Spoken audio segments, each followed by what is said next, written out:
Joe-san. Ladies and gentlemen, mesdames et messieurs, bonjour à tous et à toutes. Good morning, everybody. It is really a huge pleasure to be back here. And I was indeed a CanCham member from 98 to 2000, and it really is wonderful to be back here with you all today. And Alex, thank you so much for your kind introduction. I would like to send warm greetings to all of our participants online in Hong Kong and Canada, and everybody joining us here today in person. Je voudrais premièrement remercier CanCham pour l'organisation de cet événement et pour sa contribution au fil des ans à l'établissement de liens de plus en plus solides entre nos deux marchés. Anything I say in French, I'm going to repeat in English, so there's no secret message hidden in there if you don't speak French. And I would very much like to thank CanCham for organizing this event and for your contribution over the years to helping companies navigate the Hong Kong and Canadian markets. C'est donc un immense plaisir d'être avec vous ce matin. I'm truly delighted to be with you this morning and to have the opportunity to connect with the business community in Hong Kong. I trust you'll agree with me that it seems like an eternity since COVID happened, but the situation has now changed so drastically during the past few months. With no more quarantine, no more masks in Hong Kong, international travel in and out of mainland China and the Hong Kong Special Administrative Region is once again a reality. And while there may remain challenges ahead regarding the pandemic, this present opening generates a lot of optimism. While Hong Kong is still building back the overall number of arrivals from the mainland and from overseas that is so important for economic success, the last weeks have witnessed increased business and leisure travel, including between Hong Kong and Canada, and these trends are expected to accelerate. As Alex said, I arrived in Beijing as Canada's ambassador just this past October. However, as he also said, this is not my first time in China. I was here from 98 to 2000, which was an interesting time as well, coming right at the back of the Asian financial crisis. And I was told at the time that the property levels had never been so low. So it was a very unusual time. I feel like I'm back again at another unusual time. So many of you may hope that I don't come back for a third rodeo, because they will always be interesting times. I then went from Hong Kong to Beijing from 2000 to 2004. And I really consider myself fortunate to be able to witness firsthand the unprecedented scale of change that has taken place in China since then. So I'm very happy and grateful for this opportunity to be back. When I was in Canada before taking up the assignment, I had the opportunity to meet with Prime Minister Justin Trudeau and with Minister of Foreign Affairs Mélanie Joly to talk about what they wanted me to accomplish and to attempt to do. They gave me a clear mandate with three components. The first and foremost is to strengthen our dialogue with China. Secondly, in order to support Canadian interests while defending and promoting our values at every step. I also had the opportunity at that point to meet with a range of stakeholders in government, business, and civil society in order to better understand how we can advance Canada's interests here in the Indo-Pacific. And just before Christmas, I went back again to visit Vancouver, Ottawa, and Toronto for, I call them speed dating meetings, which included engagement with many stakeholders. And it's really great to have that opportunity to continue these conversations here today. Canada has a very strong interest in a stable, open, and prosperous Hong Kong. We share incredibly important and strong people-to-people ties, and Hong Kong is a major trade and investment partner for Canada.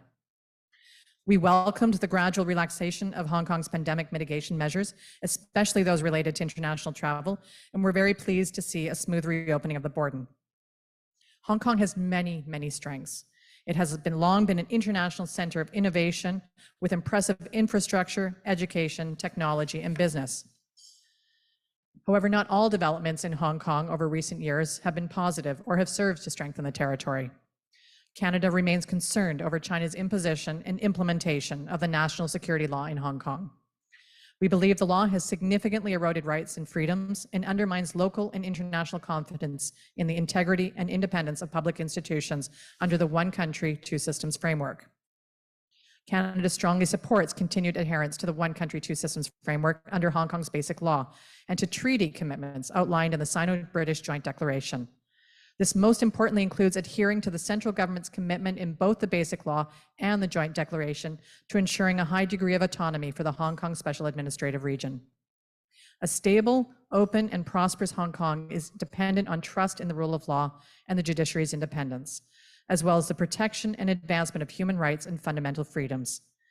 Maintaining these important characteristics is fundamental to Hong Kong keeping its position as a competitive, world-class destination for doing business, as a global financial center, and a valuable commercial partner for Canada and the world.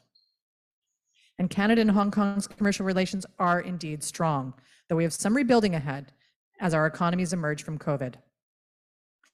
Total Canada-Hong Kong bilateral merchandise trade in 2022 amounted to about $3.8 billion, a 4.6% decrease from the $4.0 billion in 2021, and a 13.6% decrease from the $4.4 billion in 2019, the year before the COVID pandemic hit. These decreases are largely a result of the impact on business of COVID pandemic-induced travel restrictions and supply chain disruptions. Meanwhile, Canada exported $3.4 billion in goods to Hong Kong in 2022, a decrease of almost 3% from 2021, and a decrease of 15% from 2019. But in spite of these decreases, Hong Kong was Canada's 15th largest export market globally and 5th largest in Asia last year. But beyond the statistics, Hong Kong is an important commercial partner for Canada, given its common law history, tradition of strong IP rights protection, and lasting reputation as a favorable business environment that has made it a viable market and platform for Canadian companies to access China and other Indo-Pacific markets. As an international center of finance, innovation, education, technology, and business know-how, Hong Kong has a role to play in elevating Canada's prosperity by not only serving as an export market for Canadian goods and services, but by increasing direct investment into Canada with a focus on more diversified, modern, and inclusive approaches and smart trade. Hong Kong companies have made substantial and successful investments in Canada in a wide range of sectors and are now looking to important new areas such as clean tech, fintech, and prop tech. These are investments that bring economic benefits to both sides and that in some instances address pressing global needs, such as lowering carbon emissions. But none of this is possible without people. I just came back a few days ago from Singapore, where I attended the Canada and Asia Conference, which is known by the very Canadian acronym now, KAYAK, which among its principal objectives was to discuss how to mobilize Canadian networks around the Indo-Pacific and to build partnerships of value and to strengthen the fabric of people-to-people ties in order to advance Canada's commercial and other interests. Hong Kong is very much part of this fabric and very well placed to help in and benefit from these efforts. Canadians in Hong Kong total some 300,000 people, and there are over 185,000 alumni of Canadian universities, not to mention our strong commercial presence, especially in the financial and other services sectors. Such intermediaries play a key role in identifying regional partners and are a valuable source of capital for business expansion. And there are also multiple partner organizations with long-standing experience in the region and in Canada, which provide a wealth of experience and a great ecosystem for our firms. The Canadian Chamber, Hong Kong Canada Business Association, Canada-China Business Council, and Hong Kong Trade Development Council are just a few. As many of you know, the Government of Canada launched its Indo-Pacific strategy at the end of November. Canada is a Pacific nation, and with this strategy, we have committed to strengthening our partnerships and intensifying our engagement across the Indo-Pacific region over a 10-year horizon.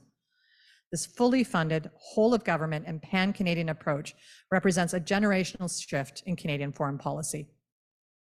Given that I'm speaking to a mostly business-focused audience, let me underline that the strategy is about so much more than our commercial relationships. The objectives of the strategy also include promoting peace, resilience, and security, investing in and connecting people, including defending and enforcing human rights, building a sustainable and green future, and positioning Canada as an active, engaged partner in the Indo-Pacific. And absolutely, it is also about expanding our trade, investment, and supply chain resilience. As a global power and the largest economy in the region, China is an inseparable part of the Indo-Pacific and therefore of Canada's Indo-Pacific strategy. Given its prominence, Canada's approach is shaped by a realistic and clear-eyed assessment of today's China and has been defined in the strategy in 4 key spheres: domestic, bilateral, regional, and multilateral. So what does this mean for our commercial relations with China and Hong Kong? As ambassador, I need to make sure that Canadian companies are always aware of the risks they face when doing business.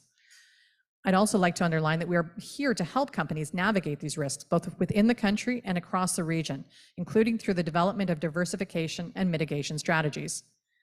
Looking more broadly at the region, it's critically important that we understand at a deep and nuanced level the markets we are doing business in so that we can equip Canadian firms to succeed. What a Canadian firm needs to know about doing business in Vietnam is different from advice applicable to Hong Kong and different again to advice for the diverse regions of mainland China. Canada's Trade Commissioner Service understands this nuance and has this expertise and is there to help our firms whenever they seek to ever engage commercially, wherever they are.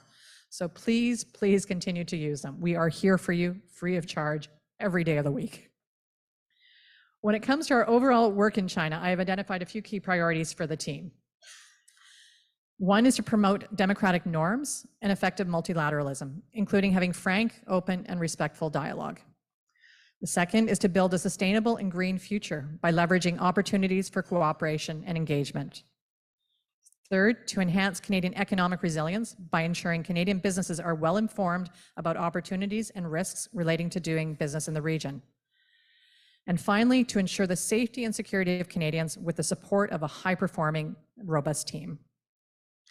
So finally, I would like to thank the Canadian Chamber of Commerce in Hong Kong for organizing today's event, and in particular, Alex, Madeline, and Sonia. And I'd like to underline the key role that the Chamber plays in ensuring Canadian companies understand Hong Kong and find the right partners to pursue the right opportunities. I believe the many presentations and conversations that will take place through this year's Transpacific Entrepreneurial Conference will serve to inform, to connect, and to analyze all critical elements to success as Canadian and Hong Kong companies seek to expand their footprints locally, regionally, and globally. Merci beaucoup. Un grand merci. Thank you very much. Mgai. Umsai.